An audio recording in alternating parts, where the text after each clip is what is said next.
Okay, so now we're going to talk about Chapter 14, capital budgeting. Kind of an extension of Chapter 9.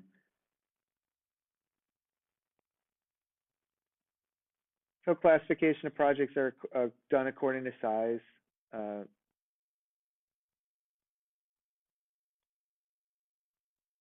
There are two types of businesses, really. You're looking at investor-owned. These are for-profit businesses.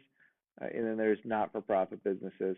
We'll kind of get to this at the end of the period just to get into why the distinction may matter when you're looking at capital budgeting decisions and whether to fund one project over another. Okay, so to come up with capital budgeting, and this is really, capital budgeting is more for large purchases. So this would not be for, let's say, a $2,000 piece of software or something like that. This tends to be for the larger purchases, larger projects. And so you'd want to estimate the cash flows coming in and going out, assess the project's riskiness, because remember when we talked about what the right opportunity cost of capital may be, that reflects riskiness. So a project that has almost no risk at all versus a project that is very risky, if you're going to fund a very risky project, well, the opportunity cost of capital may be high, because if we would take that money and fund very risky investments, well, then we would expect probably a higher rate of return over time than something that has almost no risk. Okay, key concepts. Again, cash flow, incremental cash flows here. Oops, sorry. Cash flows here is the cash in minus the cash out.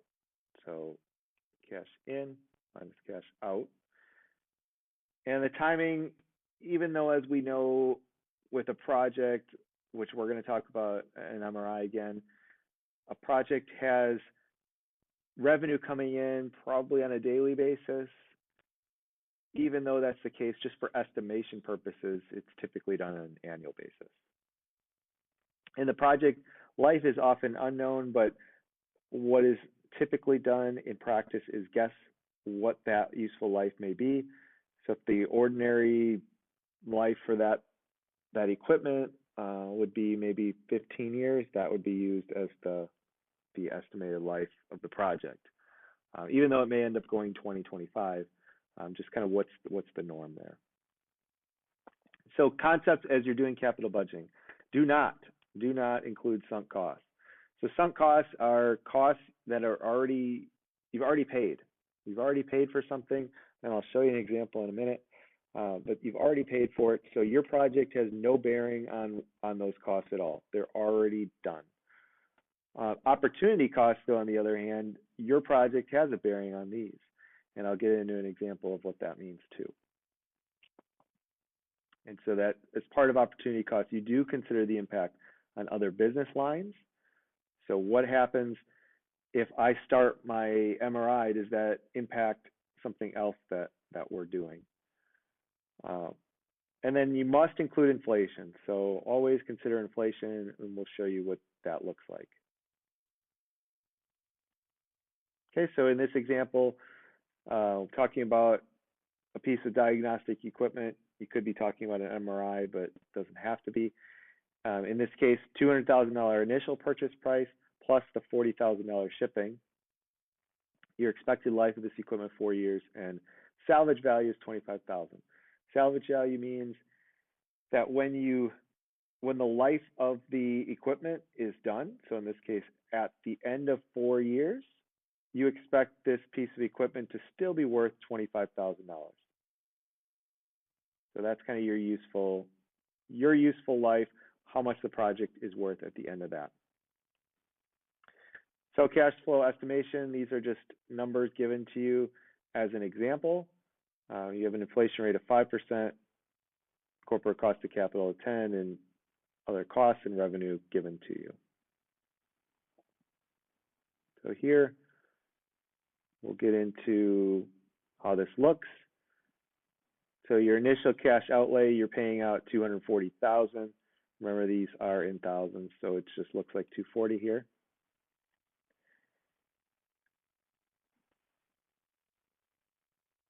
Okay, so now these are your operating costs, so each year. So we talked about you initially paid out essentially at point 0, you paid out 240. But then at the end of each period, so at the end of each year, you expect to have these. So to get this 400, you multiplied the revenue per visit by the number of visits. Essentially is how you got that. Same thing with the supplies, but in this case, it was how much did the supplies cost you that you used up per visit times the number of visits. And then labor cost that was given to you just on an annual basis, you have a $100,000 cost. Now, why is this different in year 1 versus year 2?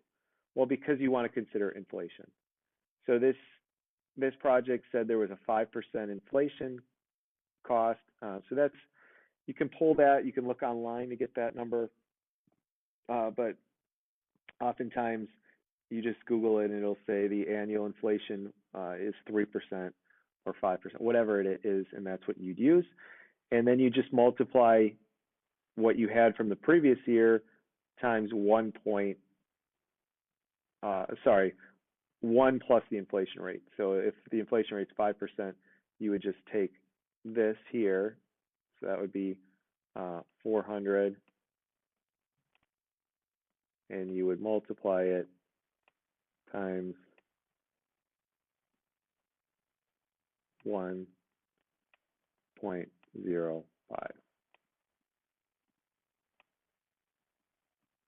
Okay, and that gives you this 420. Same on the supply side, 200 times 1.05. Then to get year 3, we start now at 420 times the 1.05 to get the 441. And you just keep doing that for every year as you go on.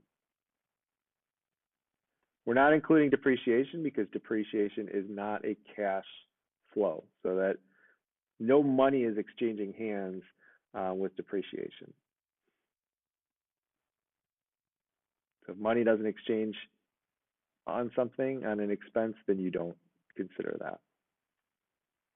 Okay, and then we also said at the end of year 4, this asset will be worth $25,000.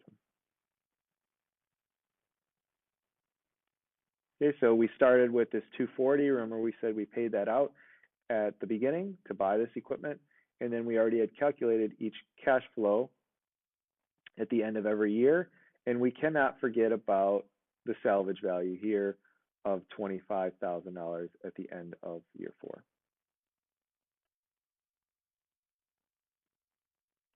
Okay, if you are just now replacing something, which is often what happens, so let's say we already had a piece of MRI equipment in place and we're just buying a new one. So you need to calculate the difference between the old and the new, because that's really what this project is going to do for you.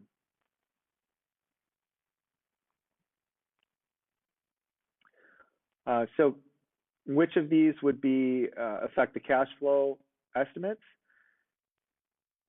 So certainly if we're going to have to pay $5,000 in interest, remember I said if cash is exchanged, then you do consider it as part of the equation. So if cash is exchanged, yes, you would consider this as a cash outflow each year.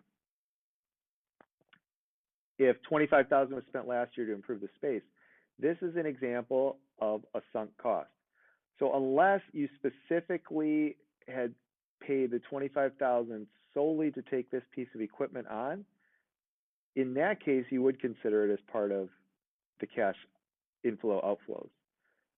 However, that was not the way it was portrayed in this example. So just because you renovated the space, that just is going to happen to house the equipment, that doesn't mean you consider that as part of the cash flows. This would almost be a sunk cost. Again, unless it was specifically redesigned for the equipment itself. And then the space for the equipment could be rented out for $1,000 a month. Oops. So we talked about how there's other opportunity costs, and you do want to consider those. So if we could have rented this out for $1,000 a month, that's almost like a lost lost revenue because we could have done something different with that space, and that different, it could have given out us an extra $1,000 a month. So we do want to consider that as a negative in the cash flows for each year when we're looking at this. So this would essentially be $12,000 a year. We could have done something else with that space. And then if your new equipment is going to reduce the volume of an existing service line, again, this is an opportunity cost. So there is a cost to whatever it is you're doing. So you would want to consider that. If it reduces the volume, then how much money are you no longer getting from the other service line that you would have if you did not have the equipment? And whatever that difference is, that should be considered as a negative cash flow. So you'd subtract that. So when we talk opportunity cost is when you could have done something else, but you're choosing to do this. Many different approaches to break-even analysis. We're going to focus just right now on payback periods. So I'll show you what that looks like. And so in this example, you'll see the cash flows. And one thing that you've noticed that is very strange, if you remember from chapter 9, we always discounted future cash flows to present value. Payback, in just the general formula for it, does not do this. So it's not the best method to use, but you can use it, and it sometimes is used in practice just to get a very, very rough estimate. And so we had this, we paid $240, now we're going to get $100 positive cash flow at the end of year 1, and so on and so forth. And so what you're going to do then is you're going to take cumulative. So you're just going to add these. You start with negative 240 here, and then you add this 100 to give you this negative 140, and then you're going to add this 105 to get you this. Now you're at negative 35 total cumulative, and so then you're going to look at this next one is going to be 110. Well, all of a sudden you're going to be over this at the end of year 3. You're going to be positive. So when you go from negative to positive, that's the end of the payback period. So when you hit 0. And so to calculate that, how many months essentially that becomes, because you're looking at a partial year, this is how you would do it. Advantage of the payback, very, very easy to calculate, very easy to understand. But it does not account for the time value of money, which is right here. ROI is often something you'll hear, and ROI is return on investment. These are all very, very commonly used terms in practice, and I would argue this is one of the most important chapters you'll have in this course. Net present value, so we talked about that in chapter 9 as well, and a positive net present value means that you're gaining more from this project than you otherwise would have if you invested it in something else. And then the internal rate of return, a positive internal rate of return that is above, so an internal rate of return above the cost of capital means that you have a positive NPV. So if my cost of capital is 8%, but my IRR is 10, that means my NPV has to be positive. And then there's something called the modified internal rate of return. So net present value, sum of the present cash flows of the project, or present value of the cash flows of the project.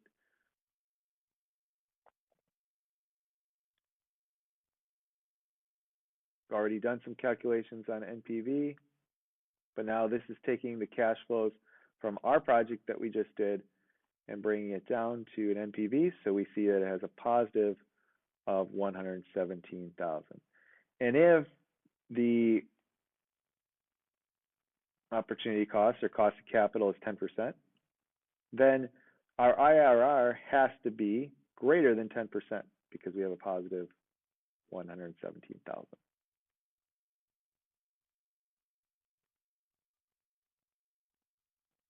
So here's kind of an interpretation of the NPV similar to what I talked about earlier.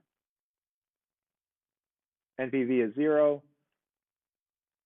means you don't really gain anything from the project. That doesn't mean you don't generate some sort of return.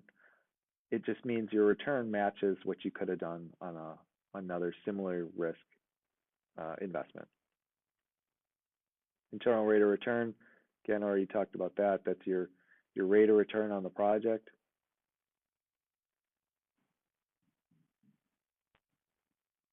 The calculation for it. Remember I said this project, because it had a positive NPV, it had to exceed that 10% cost of capital, and sure enough, it did here at 29.6%. So in practice, when determining what projects to fund, you'd want to consider how much the initial investment cost, because maybe you only have $1 million to work with to fund different projects. So you would not necessarily only fund the ones that had the highest internal rate of return. You may want to fund several different projects to make a lot of different people in your organization happy. But in general terms, if I have unlimited amount of money, I would want to fund the highest IRRs first.